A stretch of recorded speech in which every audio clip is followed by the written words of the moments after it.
Olá, meu livro, tudo bem com vocês? Rafael aqui mais uma vez. Hoje eu vim aqui porque eu quero falar desse finíssimo livro do Edouard Louis, Quem Matou Meu Pai. Então, eu vou fazer um caminho um pouco diferente hoje, sem contar mais da história, porque é um texto autobiográfico, ao mesmo tempo, e na contracapa aqui, né, na quarta capa, é o texto que está presente aqui, né, está escrito aqui pra gente, a apresentação da obra. Ele é muito feliz no que ele escreve, né? Tá escrito assim: misturando o tom autobiográfico com manifesto político, Edouard Louis transforma a relação com o pai e seus sentimentos mais íntimos em uma ode contra a brutalidade e as injustiças de classe.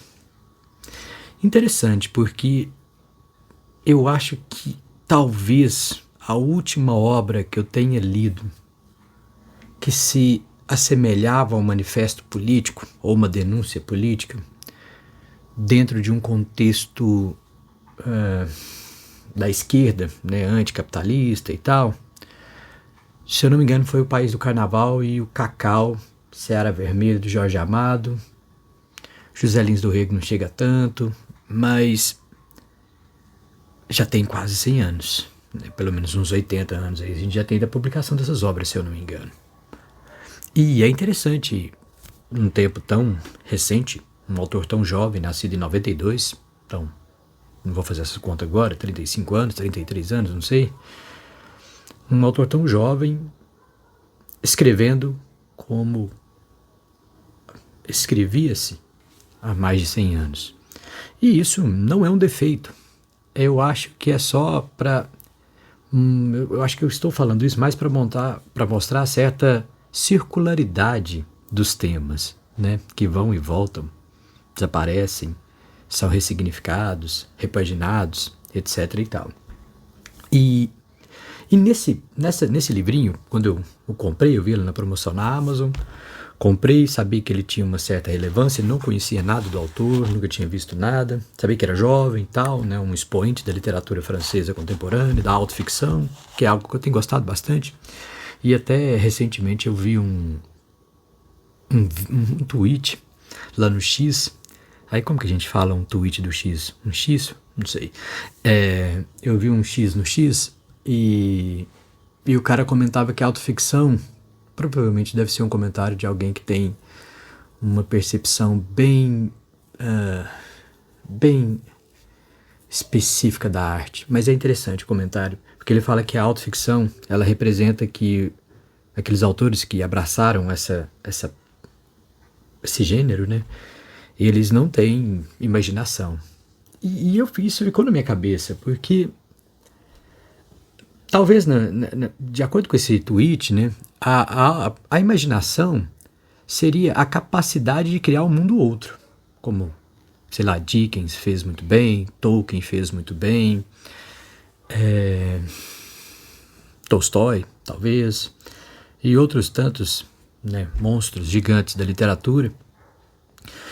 Mas eu acho que a autoficção, né, se colocar na obra, narrar o que é de si, se expor, confessar, é também um exercício de imaginação, mas numa outra perspectiva, né? E eu não vejo, talvez eu esteja interpretando errado o tweet, mas eu acho que eu não vejo um declínio, podemos dizer assim, literário, por causa da autoficção.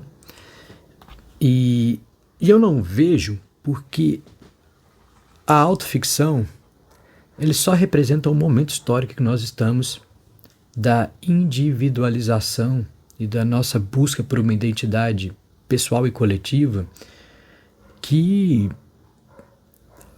nos oprime o tempo todo.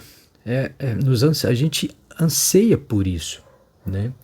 E talvez a autoficção ela dialogue tão bem com tantos leitores porque é um espaço em comum de quem lê e de quem escreve. Eles querem a mesma coisa.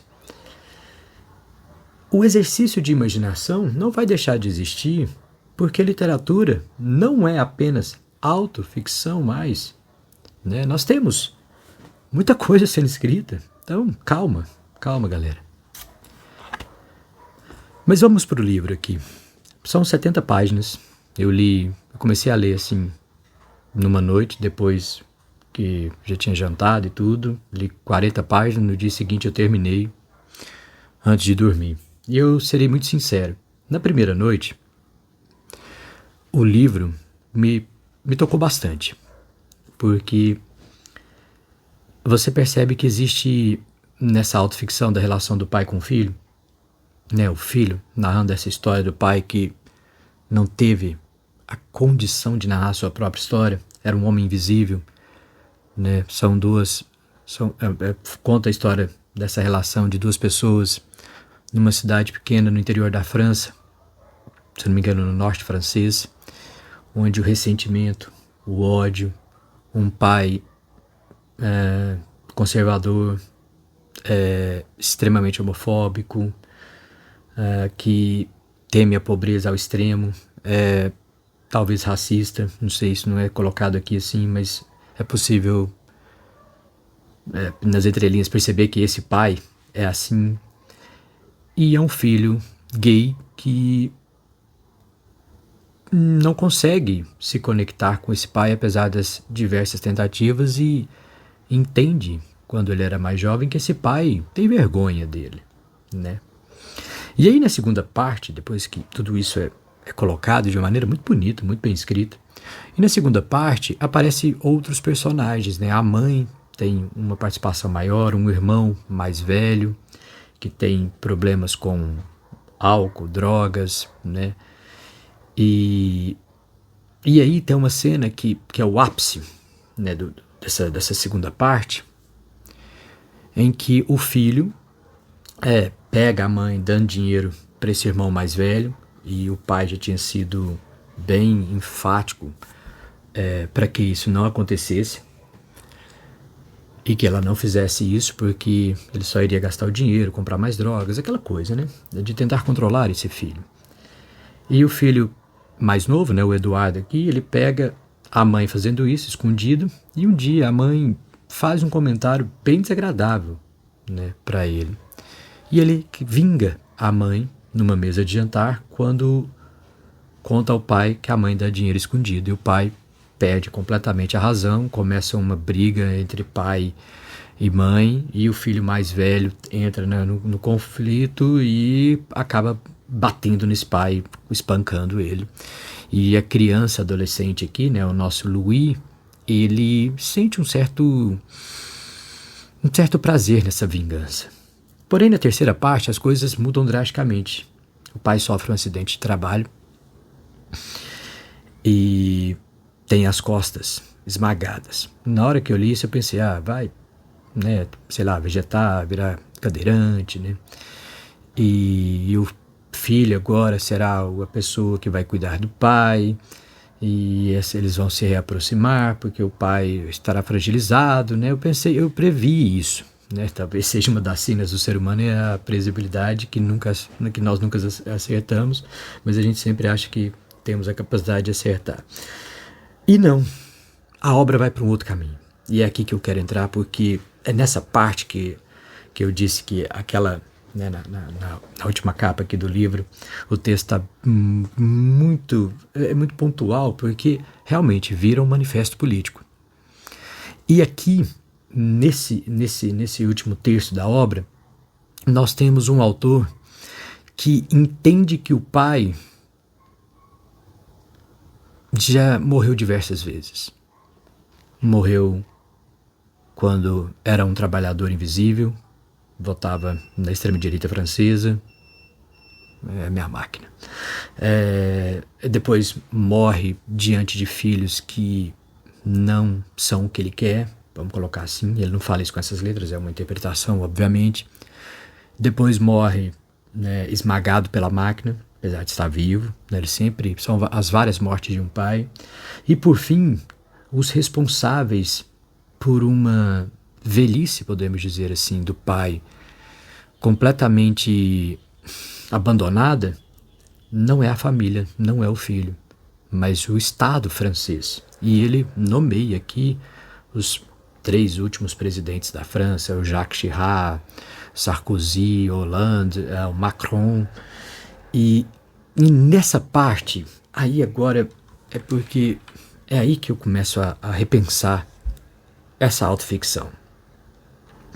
Porque eu não sei, eu assisti outros vídeos de outras pessoas aqui no YouTube e todos eles foram muito elogiosos, né, com esse livro. Eu também gostei bastante, né? Aqui eu não quero criticar o autor, eu não quero fazer um juízo de valor da obra, de jeito nenhum, né? Não é a minha proposta. Mas eu quero entender o porquê que ele conta uma história que nos cativa tanto numa primeira parte, por que ele se vinga numa segunda e por que ele faz um manifesto político na terceira. E de alguma forma, né, quando eu terminei de ler o livro, eu fiquei pensando, falei, gente, o que está acontecendo aqui? Por que me comoveu tanto e de alguma forma essa última parte não me deixou com mais raiva, que eu acho que seria o objetivo dele e muita gente deve ter sentido isso, né? Ele conseguiu atingir essas pessoas. O que eu percebi era que o nosso autor-personagem, ele quando passa a criticar o governo, né, a mostrar leis que foram implementadas, falas de campanhas presidenciais que estavam tirando direitos desses trabalhadores que não tinham mais condições de trabalhar por causa de acidente de trabalho, que eram chamados de... ele usa um termo lá numa parte que é bem interessante, que ele fala que a história do meu pai mata, né, a história política. Essa frase é muito boa. E aí, nesse sentido, eu fico pensando que não seria o Edouard Louis, ou o nosso personagem aqui, né, um sintoma mais do que uma resposta, vamos dizer assim, mais do que um remédio, porque se o pai não tivesse sofrido o acidente, não passasse pelas condições que ele passou pós-acidente, de depender do Estado, depender do trabalho dos filhos, etc. e tal, como essa obra terminaria?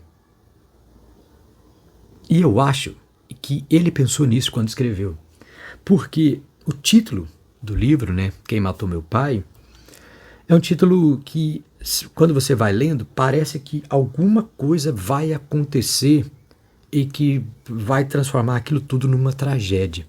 E não existe essa morte propriamente dita. O que existe é o reconhecimento de que algo, para além de mim mesmo, está acabando com a vida do meu pai.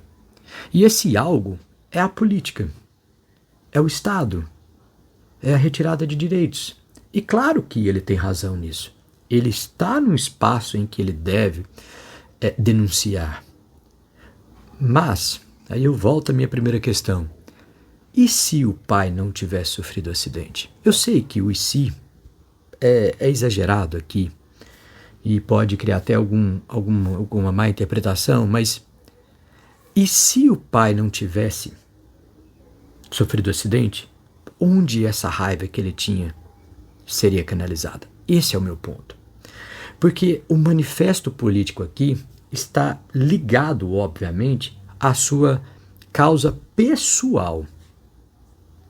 Uma relação estremecida com o pai, um pai que passa por uma transformação durante a vida, termina no livro sendo favorável a uma esquerda no poder da França, que abandona aquelas antigas ideias retrógradas de direita, conservadora, etc. e tal, e é um pai que renasce após o acidente. E é um pai que se orgulha do filho escritor agora.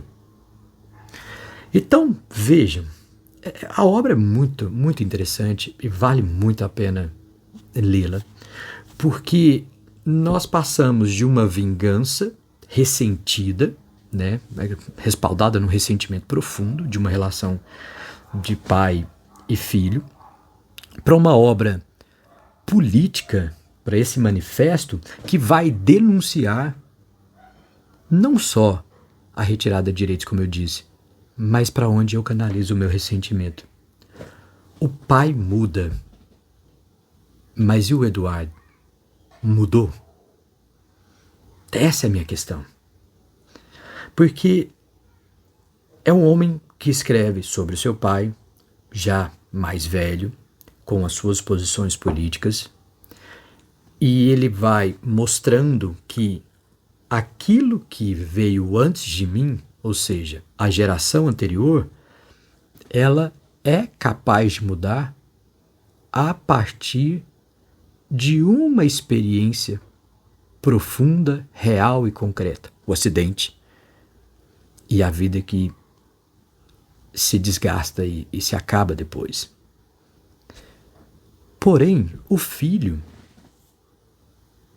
passa pela mesma transformação? Será que o pai, agora, aquele pai, o antigo pai, não é o próprio Estado hoje? Vocês entendem onde eu quero chegar? Então, é como se o nosso autor aqui, o nosso personagem, eu não li as outras obras, né? Eu sei que tem outras obras autobiográficas dele também, eu quero lê-las todas, mas é como se o nosso escritor, ele tivesse, de alguma forma, nos dizendo, olha, é possível mudar uma pessoa, ainda que seja necessário uma tragédia pessoal. Mas eu mudei? Vocês estão me entendendo? Então, eu fiquei matutando sobre isso, pensei em não gravar esse vídeo, porque eu não sei se eu entendi a obra muito bem. Eu fiquei muito receoso de comentar algumas coisas aqui e acabar criando vamos dizer assim, uma possibilidade de má interpretação, mas e aí eu entro no último ponto, que já não é mais sobre o livro. O século XX é o século do filho analisando o pai. E nós temos inúmeras obras que vão tratar desse tema, das relações de um pai ausente, das relações de um pai agressivo, de um pai violento, de um pai presente que de alguma forma é uma inspiração, como o sol é para todos, a gente tem os opostos, mas de todo jeito o século XX e XXI ele é marcado por essa relação, por esse diário aberto, por esse confessionário freudiano, posso dizer assim. Essa talvez seja a grande marca da literatura do 20 e 21. Mas eu me pergunto onde o Edouard Louis está nessa esteira dessas obras que tratam desses temas, né, da relação pai e filho, que para mim, posso estar completamente errado, o marco inicial está lá no Carta ao Pai do Kafka, mas no século XIX, se você quiser extrapolar um pouquinho as coisas, o Frankenstein da Mary Shelley de alguma forma já conduzia essa temática, né? Por mais que as interpretações mais clássicas da Mary Shelley, do Frankenstein dela, sejam voltadas para uma relação entre ciência e Deus, entre Revolução Francesa e as consequências negativas da Revolução Francesa, etc. e tal, é possível também analisar o Frankenstein de uma relação de pai e filho, de um filho que foi criado e de um pai que foge, de um pai que não quer estar lá, o criador que desaparece. Talvez eu esteja exagerando, não sei. Mas o meu ponto é esse. Onde está o Edouard Louis nessa categoria? Quando ele transforma o seu ressentimento, posso colocar assim? Quando ele transforma o seu ressentimento em manifesto político, ele deixa de fazer autoficção. Mas ele continua fazendo literatura. ou não? Ou isso daqui é alguma forma de tocar você sentimentalmente para que você entenda a posição política em que ele se encontra, para que você abrace essa posição política, para que você se identifique com essa posição? É interessante, porque o espaço da literatura é o espaço do paradoxo, do infinito, do contraditório, etc. e tal. É o espaço mais democrático das artes. Talvez, não sei. É uma afirmação muito profunda, né? De toda a arte. Seria a literatura? Acho que talvez tudo é possível sobre se colocar no papel. Mas o Edouard Louis, ele transforma a autoficção em manifesto político. Ele transforma o eu pessoal, pai e filho, num eu coletivo. Ele canaliza um ódio, um ressentimento para o Estado. E ele tem toda a razão. Retirar direitos, de alguma forma, é matar alguém. Isso não é discutível. Então, aí eu penso no Karl Ove, né, o outro, para mim, gigante da autoficção contemporânea, o norueguês Karl Ove Knausgaard. Tem até o vídeo aqui no canal, né, comentando a última obra dele, o fim dos 6 livros, relatando a sua vida, as suas relações sociais, pessoais, suas amizades, seus amores, seus filhos, sua relação com a literatura, com a filosofia, com a política, com o futebol, etc. E lá eu via outra coisa. Um certo ressentimento para com o pai, que é o tema central do primeiro livro, né? Ele vira algo distinto quando o exercício da literatura, de alguma forma, o educou. Mostrou que aquele ressentimento, ele não era o sentimento real. Por meio da literatura, ele percebeu que o pai era um homem de carne e osso. Não era só uma idealização. Então talvez o que falte ao Edouard Louis seja tempo. Seja tempo. Uma coisa que eu tenho percebido muitas vezes em comentários de autores e escritores jovens, né, que tem 2 obras, 3 obras publicadas, é que todo mundo quer que ele lance os Irmãos Karamazov de uma vez. E não é assim. Se você vou pegar aí o Jorge Amado, né? A estreia do Jorge Amado é um livrinho que é uma coisa bem bobinha. O Jorge Amado, velho da tocaia grande, é um homem que passou por um desenvolvimento da escrita. Então, talvez esse livro ele seja parte desse processo que a gente está acompanhando agora. Mas quem será o Edouard Louis do amanhã? O panfletário? O ressentido? O político?